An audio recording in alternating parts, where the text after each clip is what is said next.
That's a hard question. I have loads of favourite Bible stories, but the one that comes to mind today is the story of Shiphrah and Puah, the midwives in the Old Testament. When Pharaoh ordered the killing of male children, they were seditious and powerful in their own way and subversive and resistant to the powers that be, and saved that baby.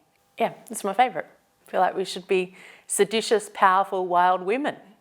Well, I've got a lot of favourite Bible stories, but one from the Old Testament is the story of Jacob getting to the river Jabbok, and he's returning back to the promised land after many years' absence, and he's a bit frightened because he's going to meet his older brother Esau, whom he has kind of cheated out of a birthright many years earlier.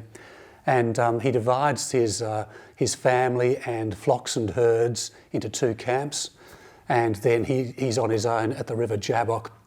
And that night he has this kind of vision or experience or dream of fighting a divine figure, say God, and the wrestling goes on all night until daybreak, when Jacob won't let the divine being go until he's given a blessing. And we're told that ever after that he's given the blessing, and from then onwards he always walks with a limp because of the kind of injury sustained in the wrestling.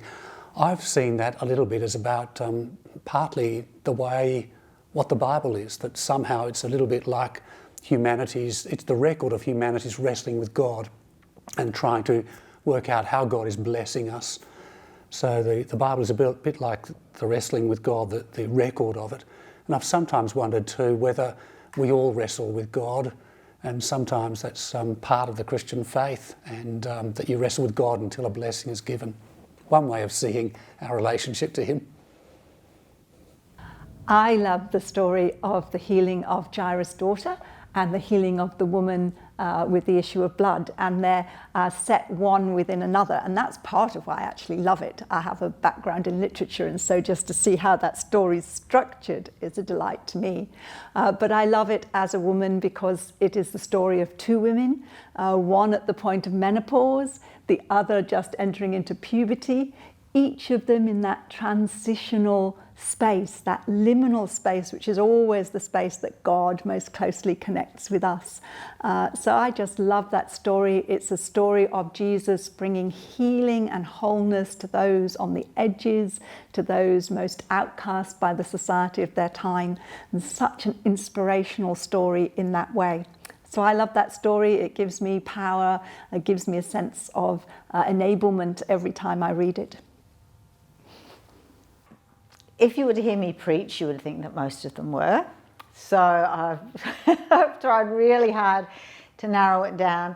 And if I have to narrow it right down, probably the one I would go to is Hosea chapter 11. So it's not a story.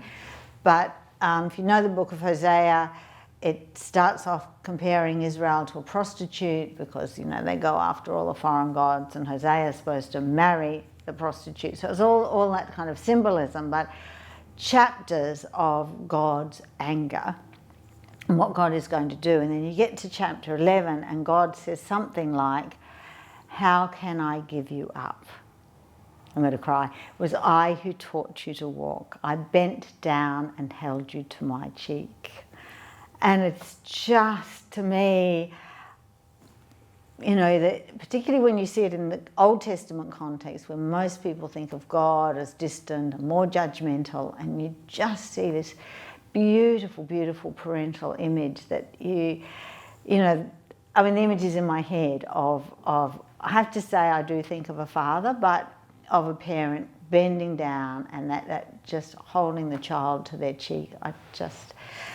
It usually moves me to tears. My favourite Bible story comes from the Gospels, and it's a really honest story, I think. It's when following Jesus started to get a bit hard, and the people who were with him started to leave. And they all kind of went away because they said, these things that Jesus is talking about are just too hard for us to do. And Jesus turns to his disciples and says, "Well, are you going to leave too? Is it too hard for you?" And Simon Peter, bless him, is so honest. And I can almost hear the the kind of the sense of kind of finality in what he says. He says, where else can we go? You have the words to eternal life. We have nowhere else to go. And I love that story because, one, it speaks to my life. And I say, well, I'm searching in my life. Where can I go to find something that is really of value? And it also says so much about the honesty of what's in the Bible. These characters who are the leaders of the early church are not by any means perfect, and they don't have all the answers. And I love that about the stories, and I think that one in particular just captures that so poignantly. Following Jesus was hard. Even his closest friends found it hard, and they were honest about it. They said, where else are we going to go? You've got the words to eternal life, so we're here. Good, bad, indifferent, whatever, we're just going to stick around. So I like that.